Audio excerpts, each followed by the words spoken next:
இந்த 10 லட்ச ரூபான்னு ஒரு நம்பர் இருக்குல்ல, இது ஏன் ரொம்ப முக்கியமான வேல்யூ? இதை ரீச் பண்ணதுக்கு அப்புறம் பணத்தை பத்தி நம்ம பார்க்குற விஷயங்கள்லாம் எப்படி மாறும்ன்ற எல்லா விஷயத்தையும் டீடைல்டா இந்த வீடியோவில் பார்ப்போம். என்னோட ரீசென்ட் வீடியோ பார்த்திருந்தீங்கன்னா என்னோட எக்ஸ்பீரியன்ஸ் ஒன்று ஷேர் பண்ணியிருப்பேன். யூஸ்வலா ஜாப் இன்டர்வியூஸ் போறோம்னா நெகோசியேஷன் ஒரு விஷயம் இருக்கும். அதாவது போன சேலரி என்ன, இப்போ புதுசா போற கம்பெனில எவ்வளவு வேணும்ன்ற கேள்வி கேட்பாங்க. ஒரு சில வருஷத்துக்கு முன்னாடி இதே இன்டர்வியூ செட்டப்ல நான் உட்காந்துட்டு இருக்கேன். ஹெச்ஆர் என்கிட்ட எவ்வளவு வேணும்ன்றது கேட்கறாங்க. போன கம்பெனில வருஷத்துக்கு 7 லட்ச ரூபாய் சம்பாதிக்கிறதுனால 10 லட்ச ரூபாய் வரைக்கும் கேட்கணும்ன்றதை யோசிச்சுட்டு போயிட்டேன். ஆனா அங்க போய் ஹெச்ஆர் கேட்கும் போது என் வாயில 10 லட்ச ரூபாய் சொல்ல வரல.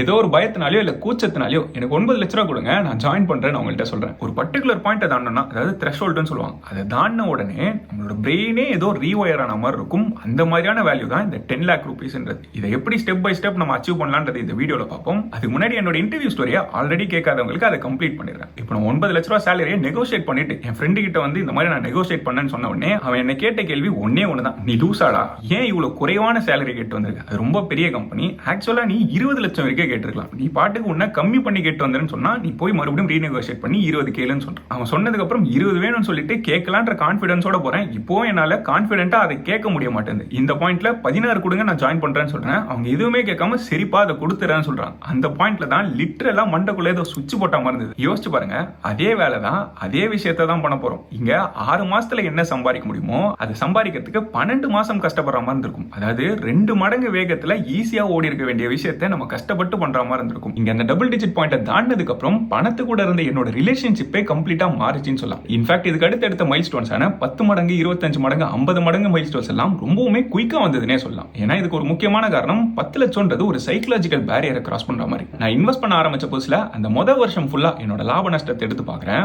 -7,000 rupees இருக்கு. அதாவது முதல் வருஷத்துக்கு 7,000 ரூபாய் நான் நஷ்டப்பட்டிருக்கேன். இந்த நம்பர் இன்னுமே என் மைண்ட்ல ஸ்ட்ராங்கா ரெஜிஸ்டர் ஆயிருக்கு. விட்ட தினமும் சார்ஜஸ், ப்ராஃபிட், லாஸ் இது எல்லாத்தையும் சேர்த்து பார்த்தா 7,000 ரூபாய் நஷ்டம் வருது. அதாவது ஒரு வருஷம் ஃபுல்லா வெறும் 7,000 ரூபாய் நஷ்டப்பட்டது நம்ம மைண்ட்ல ஏன் ஸ்ட்ராங்கா ரெஜிஸ்டர் ஆகுதுன்னா, அப்ப நம்மளோட கேபிட்டல் ரொம்ப ரொம்ப குறைவா இருந்திருக்கும். அப்புறம் ஒரு பாயிண்ட்க்கு அப்புறம் எப்ப நம்மளோட போர்ட்ஃபோலியோ 10 லட்சத்தை தாண்டுதோ, இன்ட்ராடே மூவ்மெண்ட் சொல்லுவாங்க, அதாவது மார்க்கெட் ஒரு நாளைக்கு மேலே எங்கேயும் போயிட்டு வரும்ல, அந்த அமௌண்ட் மட்டுமே இந்த அமௌண்ட்டை விட ரொம்பவுமே அதிகமா இருக்கும். இப்போ அதே 7,000 ரூபாய் அந்த ரேஞ்சில் இருக்க பணம் வேற மாதிரி நம்ம கண்ணுக்கே தெரியும். அதாவது ஒரு நாளைக்கே நம்மளுக்கு இது மேலே கீழே போயிட்டு வரும்ன்றதுனால நம்மளோட ரிஸ்க்குக்கான பார்வையும் மாறி இருக்கும். இன்ஃபேக்ட் இந்தியாவில் பெரும்பாலான ஃபேமிலிஸ் இந்த 10 லட்ச ரூபான்ற அமௌண்ட்டை சேவிங்ஸாவோ இல்ல இன்வெஸ்ட்மெண்ட் அமௌண்ட்டாவோ மொத்தமா சேர்க்கவே மாட்டாங்கன்றதான் டேட்டா சொல்லுது. சோ நீங்க அந்த அமௌண்ட்டை லிக்விடா சேர்த்திருந்தீங்கனாலே ஆல்ரெடி 30% பீப்புளுக்கு மேல இருக்கீங்கன்றதா மீன் பண்ணுது. இப்போ இந்த 10 லட்ச ரூபாய் நம்ம கிட்ட இருந்ததுன்னா பிராக்டிகலா என்னெல்லாம் மாறும்ன்றத ஃபர்ஸ்ட் புரிஞ்சுக்க ட்ரை பண்ணுவோம். இதுக்கு இந்த அமௌண்ட்டையே 3ஆ பிரிப்போம். இதுல முதல் 3 லட்சத்துல இருந்து 4 லட்சம்ன்றது ரொம்ப அத்தியாவசியமான எமர்ஜென்சி ஃபண்ட் போர்ஷனா இருக்கும். இப்போ உங்களை நீங்களே சிம்பிளா ஒரு கேள்வி கேங்க, அதாவது உங்களுக்கு வரக்கூடிய வருமானம் அப்படியே நின்னுருச்சுன்னா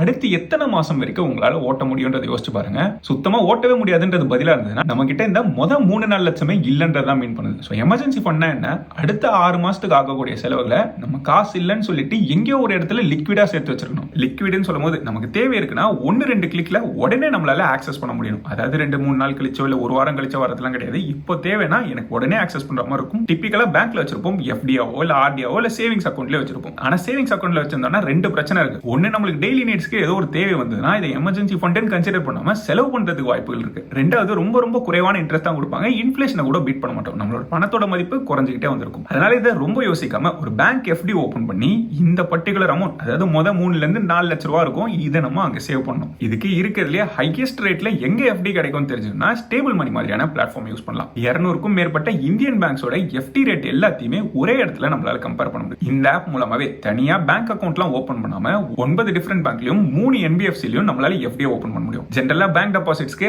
ஆர்பிஐல இருந்து 5 லட்ச ரூபாய் வரைக்கும் டிஐசிஜிசி இன்சூரன்ஸ் கிடைக்கும். ஒருவேளை பேங்கே மூடப்பட்டாலும் நமக்கு இந்த பணம் திரும்ப கிடைச்சிடும். ஹையஸ்ட் இன்ட்ரெஸ்ட் ரேட்டா சீனியர் சிட்டிசன்ஸ்க்கு 8.4%, நார்மல் சிட்டிசன்ஸ்க்கு 8.25% வரைக்கும் எஃப்டி ரேட் கிடைக்கும். இந்தியால இன்ட்ரெஸ்ட் ரேட்டை குறைச்சிட்டே வந்துட்டு இருக்காங்க. சோ ஏதோ ஒரு பாயிண்ட்ல 6-6% கீழே போறதுக்கும் வாய்ப்பு இருக்கு. இப்பவே நம்ம 8% மேல லாக் இன் பண்றோம்னா இதே ரிட்டர்ன் தான் நம்மளுக்கு கடைசி வரைக்கும் அந்த எஃப்டில இருந்து வரும். இது வரைக்கும் எமர்ஜென்சி ஃபண்டே சேர்க்கலாம், அதை முதல்ல ப்ரையாரிட்டைஸ் பண்ணுங்க. எங்க அதிகமான இன்ட்ரெஸ்ட் ரேட் கிடைக்கும் தெரியுங்கன்னா ஸ்டேபிள் மணி ஆப்பை செக் பண்ணி பாருங்க. அதுக்கான லிங்க் டிஸ்கிரிப்ஷன்லயும் பின் கமெண்ட்ல வரேன். இதுக்கு அடுத்த லெவல் 5 இருந்து 6 லட்ச ரூபாய் வரைக்கும் லிக்விடா வச்சிருக்குது. முதல் 3 இருந்து 4 லட்ச ரூபாய் எமர்ஜென்சி ஃபண்ட் முடிவு பண்ணிட்டோம். அதுக்கு அடுத்து வரக்கூடிய 1 இருந்து 2 லட்சத்தை ஆப்பர்ச்சுனிட்டி ஃபண்ட் சொல்லலாம், இல்ல ஷார்ட் டர்ம் நீட்ஸ்க்கு கொஞ்சம் ஒதுக்கி வைக்கலாம். இந்த எமர்ஜென்சி ஃபண்ட்ன்றது அப்சல்யூட் எமர்ஜென்சி சிச்சுவேஷனுக்கு தான் யூஸ் பண்ணும். அதாவது நம்மளுக்கு வேலையே போயிருச்சு, இல்ல ஏதோ ஒரு ஆக்சிடென்ட்டோ இல்ல ஃபேமிலியில ஏதோ ஒரு அர்ஜென்ட்டான மெடிக்கல் செலவு, இந்த மாதிரியான எமர்ஜென்சிக்கு யூஸ் பண்ணணும். அதை தவிர்த்து ஏதோ ஒரு ட்ரிப் போறதுக்கோ இல்ல கார் பைக் எதுக்கு வாங்கணும்னு யோசிச்சு இதுல கை வைக்கிறோன்றது ரொம்ப தப்பான விஷயம். எமர்ஜென்சி ஃபண்டுன்றது நம்ம பணமே கிடையாதுன்னு தனியா ஒதுக்கி வைக்கிற பணம். இதை தவிர்த்து இருக்கக்கூடிய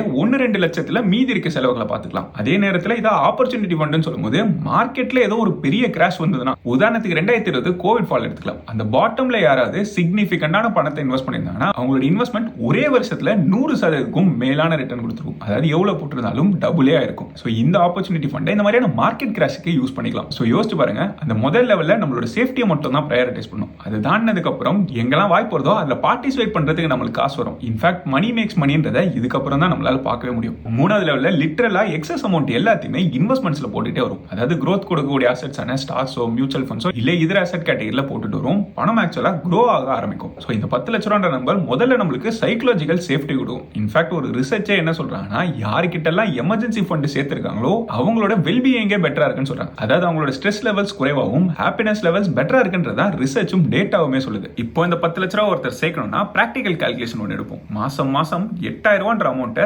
தொடர்ந்து 7 வருஷம் சேர்த்துக்கிட்டே வந்தா அவரால் 10 லட்ச ரூபா அச்சீவ் பண்ண முடியும். ஆனா இங்க நிறுத்தாம அதே 8,000 ரூபாவை அப்படியே கண்டினியூ பண்றாருன்னு அசியூம் பண்ணுங்க. முதல் 10 லட்சம் சேர்க்க 7 வருஷம் ஆச்சுல. ஆனா ரெண்டாவது 10 லட்சத்தை சேர்க்க வெறும் 4 வருஷம் தான் ஆகும். அதே மூணாவது 10 லட்சம் இன்னும் குறைவான டைம்ல வரும். அப்படியே டைம் குறைஞ்சிக்கிட்டே வரும். ஒவ்வொரு 10 லட்சமும் சீக்கிரம் வர ஆரம்பிக்கும். ஏதோ ஒரு பாயிண்ட்ல ஒவ்வொரு வருஷமும் நம்மளுக்கு 10 லட்ச ரூபாய் எக்ஸ்ட்ரா வந்துகிட்டே இருக்கும். அதெல்லாம் தாண்டி கண்டினியூ பண்ணிட்டே இருந்தோம்னா ஒவ்வொரு 6 மாசத்துக்குமே நம்மளுக்கு எக்ஸ்ட்ரா 10 லட்சம் வரும். ஆனா இங்க நம்ம எக்ஸ்ட்ராவா எதுவும் கான்ட்ரிபியூட்லாம் பண்ணல. அதே 8,000 ரூபாய் தான் இன்வெஸ்ட் பண்ணிட்டு வரோம். ஆனா அடுத்தடுத்த 10 லட்சத்தை சேர்க்கறதுக்கான டைம் குறைஞ்சிக்கிட்டே வரும். இதை தான் ஆக்சுவலா காம்பவுண்டிங் சொல்லுவாங்க. இங்க என்ன நடக்குது, நம்ம ஆல்ரெடி சேர்த்த பணம் நமக்காக சேர்ந்து உழைச்சிட்டு வருது. நிறைய பேருக்கு அவங்களோட வாழ்நாள்ல எப்படியாவது 1 கோடின்ற டார்கெட் அச்சீவ் பண்ணணும்னு ஒரு நம்பர் வச்சிருப்பாங்கல்ல. ஆனா இந்த 10 lakhs சேர்த்துட்டா 1 ரூபாய் கூட எக்ஸ்ட்ரா நம்ம சம்பாதிக்காமலே நம்மளால எவ்வளவு அச்சீவ் பண்ண முடியும்ன்றத ஒரு சின்ன கால்குலேஷனா பார்ப்போம். இந்த 10 லட்ச ரூபாய் சேர்த்ததுக்கு அப்புறம் 1 ரூபாய் கூட புதுசா கான்ட்ரிபியூட் பண்ணாமலே இதை மட்டுமே அப்படியே இன்வெஸ்டடா விட்டாலே 30வது வருஷம் இதுவே 3 கோடியா மாறி இருக்கும். அதே 35 வருஷம் கழிச்சு பார்த்தா 5 கோடின்ற அளவுக்கு வளர்ந்துருக்கும். இங்க என்ன பார்க்குறோம், கையில இன்னைக்கே 10 லட்ச ரூபாய் நம்ம கிட்ட இருக்கு. அதுக்கப்புறம் 1 ரூபாய் கூட புதுசா கான்ட்ரிபியூட் பண்ணல. இதை இன்வெஸ்ட் பண்ணி அப்படியே மறந்துடும். 30-35 வருஷத்துல 3 கோடியில இருந்து 5 கோடி வரைக்கும் இதுவே வளர்ந்துருக்கும். இது இன்ஃபேக்ட் புதுசா எதுவும் கான்ட்ரிபியூட் பண்ணாம, ஒருவேளை நம்ம கான்ட்ரிபியூட் பண்ணோம்னா நம்ம நினைக்கிறத விட அதிகமாவே நம்மளால சேர்க்க முடியும். ஆனா அதோட ஆரம்ப பாயிண்ட் நம்ம எவ்வளவுக்கு எவ்வளவு சீக்கிரமா அதிகமான நெட்வொர்க் சேர்க்கிறோமோ அதுக்கப்புறம் அதுவே ஆட்டோமேட்டிக்கா வளர ஆரம்பிச்சு. இந்த 10 லட்ச ரூபாய் ஒருத்தர் ஆரம்பத்துல இருந்து ஒரு மிடில் கிளாஸ் ஃபேமிலியா சேர்க்கணும்னா ஈஸியான காரியம் எல்லாம் கிடையாது. தொடர்ந்து ஒவ்வொரு மாசமும் கன்சிஸ்டன்டா டிசிப்ளின்டா சேர்த்துட்டு வரணும். சோ இங்க நம்மளுக்கு ரொம்ப முக்கியமா பில்ட் ஆகுறது இன்வெஸ்ட்மெண்ட் டிசிப்ளின். அந்த 10 லட்சம் சேர்த்ததுக்கு அப்புறம் காம்பவுண்டிங் நமக்கு சாதகமா ஒர்க் ஆகிற மாதிரி அது சேர்க்கும் போது நம்மளோட இன்வெஸ்ட்மெண்ட் டிசிப்ளினை நம்ம பில்ட் பண்ணிட்டு வரும். அதை பில்ட் பண்ணாலே நம்மளோட வெல்த்தும் ஆட்டோமேட்டிக்கா வளர்ந்துட்டு வரும். இங்க அந்த டிசிப்ளின் வளர்றது ரொம்ப முக்கியமான விஷயம். சோ 0ல இருந்து ஒருத்தர் ஆரம்பிக்கிறாருன்னா இந்த 10 லட்ச ரூபாய் கோல 3 மைல் ஸ்டோனா பிரிக்கலாம். முதல் மைல் ஸ்டோன் 2.5 லட்ச ரூபாய். இங்க நம்மளோட ரொம்ப பேசிக்கான எமர்ஜென்சி ஃபண்டை பில்ட் பண்ணணும். இதை பில்ட் பண்ணா நம்மளோட கான்ஃபிடன்ஸ் ரொம்ப அதிகமா பில்ட் ஆகும். நம்மளோட வெல்பீயிங்கும் அதிகரிச்சுட்டு வரும். சோ மாசத்துக்கு 30,000 ரூபாய் செலவு உள்ள ஃபேமிலிக்கு 6 மாசம் எக்ஸ்பென்ஸ் சொன்னா கிட்டத்தட்ட 2 லட்ச ரூபாய் தேவை வரும். இந்த அமௌண்ட் எமர்ஜென்சி ஃபண்டா பேங்கோட ஃபிக்ஸட் டெபாசிட்ல வச்சுட்டு வரும். சோ இப்போ இந்த பாயிண்ட்ல லிக்விடா ஏதாவது பணம் சும்மா இருக்குன்னா அதே எமர்ஜென்சி ஃபண்ட் பில்ட் பண்றதுக்கு எஃப்டிக்கு மூவ் பண்றது. இல்ல சுத்தமா எதுவுமே கிடையாதுன்னா மாசம் ஒரு ஆர்டிஏ ஓபன் பண்ணி மாசத்துக்கு 5,000 ரூபாவோ இல்ல எந்த அமௌண்ட் உங்களுக்கு கம்ஃபர்டபுளா இருக்குமோ அதை கான்ஃபிகர் பண்ணிட்டு அடுத்த ஒரு 18 மாசத்துக்குள்ள இதை சேர்க்கணும்ன்றதை ஏம் பண்ணுங்க. இதுக்கு அடுத்தது 5 லட்ச ரூபாய் மைல் ஸ்டோன். எமர்ஜென்சி ஃபண்ட் முடிச்ச உடனே ஆப்பர்ச்சுனிட்டி ஃபண்ட் சேர்க்கணும். அதாவது மார்க்கெட் விழுதுனா அதை பார்ட்டிசிபேட் பண்றதுக்கு நம்மளுக்கு பணம் தேவை. யூசுவலா மார்க்கெட் விழுதுனா நிறைய பேர் வருத்தப்படுவாங்கல்ல. அதுக்கு பதிலா எப்படா விழும் நான் பார்ட்டிசிபேட் பண்ண என்கிட்ட காசு இருக்குன்னு வெயிட் பண்ற சிச்சுவேஷனுக்கு நம்ம கொண்டு போவோம். சோ ஷார்ட் டர்மா பார்க்கறத விட்டு ஒரு லாங் டர்ம் வியூ பில்ட் பண்றதுக்கு இந்த மைல் ஸ்டோன் உதவியா இருக்கும். இந்த மைல் ஸ்டோன் வரைக்கும் மோஸ்டா சேஃபர் இன்ஸ்ட்ருமெண்ட்ஸ்லயே பார்க் பண்ணி வச்சுக்கலாம். இதுக்கு அடுத்து தான் அல்டிமேட் கோலான 10 லேக் ஏம் பண்ணலாம். இதுக்கு அடுத்து வரக்கூடிய எல்லா எக்ஸ்ட்ரா அமௌண்ட்டுமே இன்வெஸ்ட் பண்ண ஆரம்பிக்கணும். இன்வெஸ்ட் பண்ணணும்னு சொல்லும்போது கொஞ்சம் அக்ரெசிவாவும் growth ஓரியன்டா இருக்கக்கூடிய இன்ஸ்ட்ருமெண்ட்ஸ் இருக்கணும். ரொம்ப சேஃபான இன்ஸ்ட்ருமெண்ட்ல போட்டோம்னா பணம் வளராமலே போயிடும். அதுக்காக எங்க போடணும்னே தெரியலனா ரொம்ப சிம்பிளா இண்டெக்ஸ் ஃபண்டே சூஸ் பண்ணிக்கலாம். டேட்டா படி பெரும்பாலான இண்டிவிஜுவல் ஸ்டாக் இன்வெஸ்டர்ஸ் நிஃப்டி கொடுக்கிற ரிட்டர்ன்ஸ் கூட பீட் பண்றது கிடையாது. ஒரு ரொம்ப சிம்பிளான நிஃப்டி 50 இண்டெக்ஸ் ஃபண்ட் மாதிரி எதையா ஒன்று சூஸ் பண்ணி அதுல மாசம் கான்ட்ரிபியூட் பண்ணிட்டே வரலாம். கொஞ்ச நேரத்துக்கு முன்னாடி தான் கால்குலேஷன்ல பார்த்திருந்தோம். மாசம் ஒரு நபர் 8,000 ரூபாய் 7 வருஷம் சேர்த்துட்டு வந்தா